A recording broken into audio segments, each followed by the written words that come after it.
సంవత్సరాల తరబడి ఎన్ని మందులు వాడినా మీ మోకాల నొప్పులు తగ్గట్లేదా? ప్రాణ పెయిన్ క్లినిక్ లో అత్యాధునిక చికిత్స. నమస్తే, వెల్కమ్ టు సుమన్ టీవీ. నేను విష్ణు. ప్రస్తుతంతో పాటు certified financial planner doctor Bachchu Anil Kumar గారు ఉన్నారు. వారితో మాట్లాడదాం. సార్ నమస్తే. సార్ అనిల్ గారు నమస్తే అండి.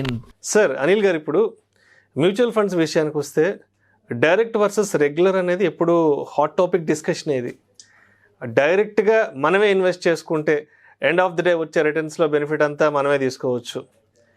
అలా కాకుండా త్రూ అడ్వైజర్ ద్వారా రెగ్యులర్ మోడ్లో వెళ్ళామంటే ఎండ్ ఆఫ్ ది డే వచ్చే రిటర్న్స్ ఏవైతే ఉంటాయో దాంట్లో పెద్ద మొత్తంలో మనం నష్టపోవాల్సి వస్తుంది. ఆ రిటర్న్స్లో పెద్ద మొత్తంలో కోల్పోవాల్సి వస్తుంది. ఆ వచ్చే రిటర్న్స్లో పెద్ద మొత్తంలో అడ్వైజర్ తీసేసుకుంటారు అనేది చాలా పెద్ద వర్షను. దీని మీద రకరకాల వర్షన్స్ చెప్తుంటారు, ఎవరి పర్సెప్షన్ వాళ్ళది. So as a senior certified financial ప్లానర్గా అండ్ మీరు మ్యూచువల్ ఫండ్స్లో ఉన్నారు కాబట్టి అసలు ఏంటి డైరెక్ట్ వర్సెస్ రెగ్యులర్ అనేదానికి మీరు ఏం చెప్తారు? ఇక్కడ ఎవరు ఎంత నష్టపోతుంటారు, లేదంటే ఎవరు ఎంత బెనిఫిట్ అవుతుంటారు అసలు ఇక్కడ? దీనికి చాలా ఇంపార్టెంట్ అంటే దెర్ ఇస్ నో ఎండ్ దానికి ఈ డిస్కషన్కి.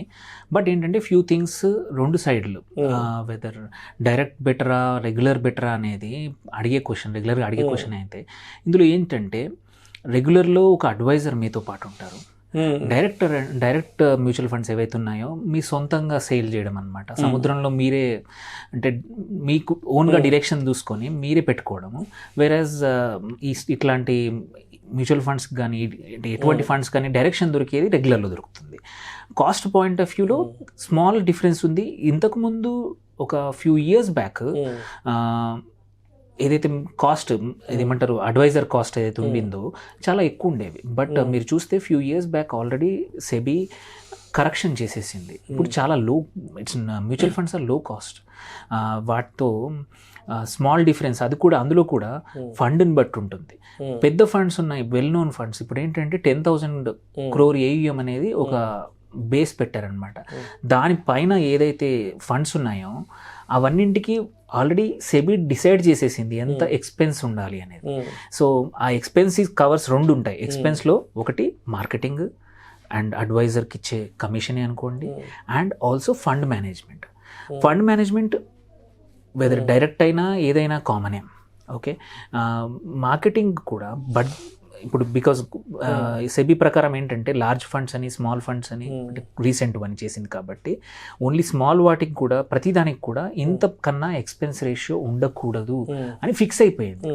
ఇంతకుముందు ఐ రిమెంబర్ నేను స్టార్ట్ చేసిన 2.5-3% వరకు ఉండేది expense ratio per annum. But ఇప్పుడు it is less than around 1%. Very recent fund start చేసి తక్కువ AUM ఉంటేనే 1.2-1.3 వరకు ఉంటుంది. దెన్ కమింగ్ టు దీని ఇంప్లికేషన్స్ ఏంటి, దీనివల్ల ఇన్వెస్టర్కి ఏంటి?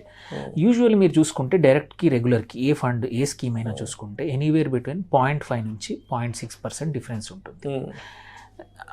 ఏంటంటే మీరు ఎక్సెల్ షీట్లో వేసుకుంటే ఈ 0.5-0.6%ని కంపౌండింగ్ చేసుకొని 20 ఏళ్ళు 30 సంవత్సరాలు 40 సంవత్సరాలు 50 సంవత్సరాలు వేసుకుంటే ఫిగర్ పెద్దగా కనబడుతుంది.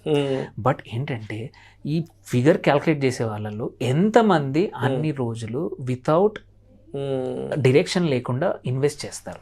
ప్రాబ్లం ఏంటంటే జనరల్గా జరిగేది నా ఎక్స్పీరియన్స్తో, నేను ఒక 800+ క్లయింట్స్ అడ్వైజ్ చేసి ఉంటాను, నాకున్నారు. ఇప్పుడు అందులో చూస్తే హ్యూమన్ నేచర్ ఏంటంటే మనం గోల్ పెట్టేప్పుడు ఇన్వెస్ట్ చేసేప్పుడు ఒక 10 సంవత్సరాలకి 15 సంవత్సరాలకి నా పిల్లల పెళ్ళికో పిల్లల చదువుకో ఆర్ నా రిటైర్మెంట్ కానీ మనం ఇన్వెస్ట్ చేయడం మొదలు పెడతాం. అది లంసమే అయి ఉండొచ్చు, SIP కానీ ఏ రూపంలో అయినా సరే. బట్ హ్యూమన్ నేచర్ ఏంటంటే ఏదైతే యాక్సెసిబుల్ ఉందో దాన్ని టచ్ చేస్తాం, ముట్టుకుంటాం. అంతే, మీరు నడుస్తూ వెళ్తుంటే గోడని టచ్ చేస్తాం, అది టచ్ చేస్తాం. సేమ్ వే ఇన్వెస్ట్మెంట్స్ కూడా ఏవైతే ఈజీలీ యాక్సెసిబుల్ ఉన్నాయో వాటిని టచ్ చేస్తాం, లాగి చూస్తాం పర్ఫార్మెన్స్ బాగుందని. ఒక మొక్కను లాగి చూస్తే అది ఎలా పెరుగుద్ది, వేర్లు బయటకు వచ్చేస్తాం. అంటే అక్కడ మన అజమాయిషి ప్రదర్శించాలని చూస్తాం తప్పకుండా.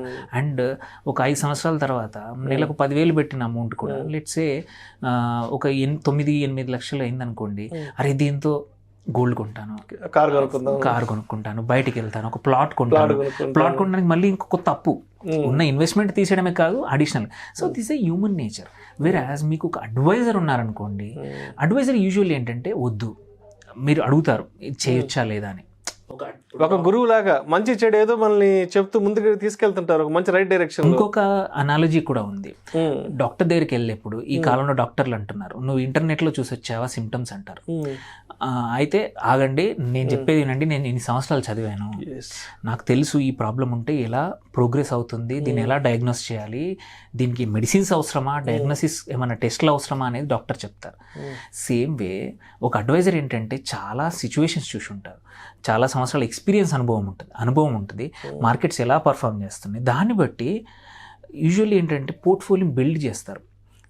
నీకు డబ్బులు అవసరం ఉన్నాయనుకోండి, 3-4 ఈక్విటీ మ్యూచువల్ ఫండ్స్లో నీకు ఈక్విటీ కావచ్చు, డెట్లో కావచ్చు, బ్యాలెన్స్డ్ కావచ్చు, మీ ఏజ్ని బట్టి, మీ రిస్క్ ప్రొఫైల్ని బట్టి డివైడ్ చేయడం వల్ల అడ్వాంటేజ్ ఏంటంటే నీకు ఏ టయానికి ఏది అవసరం ఉందో అవి వాడుకోవచ్చు. వాళ్ళ ప్రొఫెషన్లో వాళ్ళ ఎక్స్పర్టైజ్ ఉంది కాబట్టి ప్రాపర్గా గైడ్ చేస్తారు మనల్ని.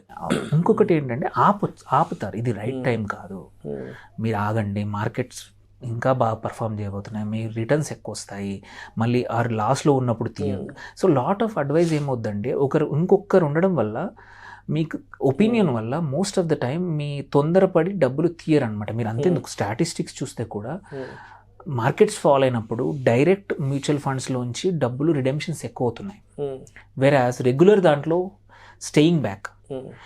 క్లాసిక్ ఎగ్జాంపుల్ నా కేసులో కోవిడ్ అప్పుడు మార్కెట్స్ 50%, 60% కవర్ అయ్యాయి.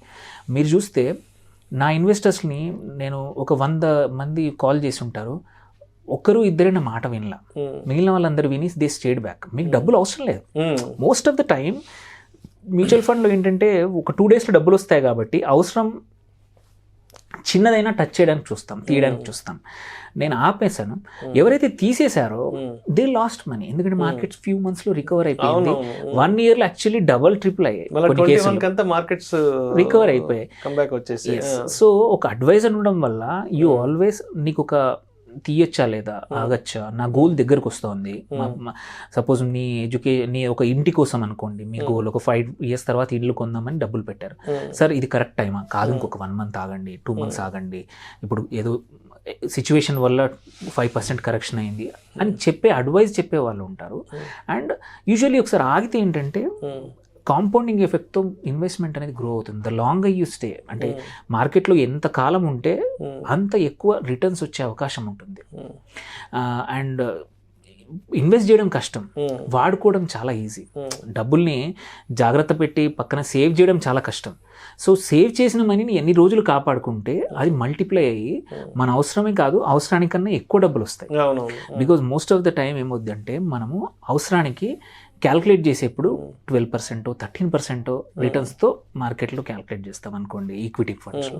బట్ ఇప్పుడు చూసుకుంటే మోస్ట్ ఆఫ్ ద టైం మీరు 5-6 years ఇన్వెస్ట్ చేసిన వాళ్ళు చూస్తే 18, 20, 24% ఉంది. అంటే నువ్వు అనుకున్న అమౌంట్ కన్నా సమ్టైమ్స్ 40%, 50% ఎక్కువ పెరుగుతుంది.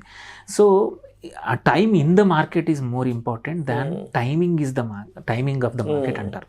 సో అది క్లాసిక్. ఎక్కువ రోజులు ఉండి అడ్వైజర్ ఉంటే మోస్ట్ ఆఫ్ ద టైం మన గోల్కి రీచ్ అయ్యే అవకాశం ఎక్కువ ఉంది.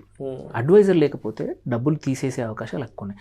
నేను ఆ ఎక్స్పెన్స్ ఎంత వస్తుంది అనే కన్నా కూడా నా ఆర్గ్యుమెంట్ ఎప్పుడు కూడా నా ఇన్వెస్టర్స్ ఎవరైనా అడిగితే, మీకు మీ గోల్ రీచ్ అవ్వాలంటే ఒక అడ్వైజర్ని పెట్టుకోండి.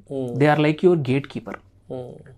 ఇప్పుడు మనం బంగారం లాకర్లో పెట్టుకున్నాము, ఇంట్లో పెట్టాము, ఇంట్లో పెడితే ఈజీగా యాక్సెస్ ఉంటుంది, లాకర్లో పెడితే సంబడి ఈజ్ దేర్, మన బ్యాంక్ మేనేజర్ వచ్చి కూడా తీస్తూ ఉంటాడు. సో ఈ ప్రాసెస్లో నీకు అమ్మాలన్నా చేయాలన్నా ఒక ఆలోచన కోసం టైం వస్తుంది. ఈజీగా యాక్సెసిబుల్ ఉన్నది మనం హ్యూమన్ నేచర్, మనం కన్జ్యూమ్ చేస్తాం. సో అందుకోసమే మోర్ దాన్ కాస్ట్ అవన్నీ పక్కన పెట్టండి. గోల్ రీచ్ అవ్వాలంటే మాత్రం కంపల్సరీ ఐ సజెస్ట్ రెగ్యులర్.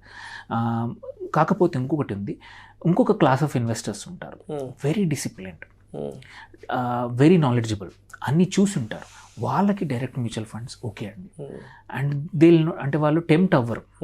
వాళ్ళు అనుకున్నారు నాకు 10 సంవత్సరాలు 15 సంవత్సరాల తర్వాత వాడుకుంటాను అనుకుంటారు. ఆర్ దే ఆల్రెడీ అనుభవం ఉంది, ఆర్ వాళ్ళ క్యాపిటల్ సఫిషియెంట్ ఉంది.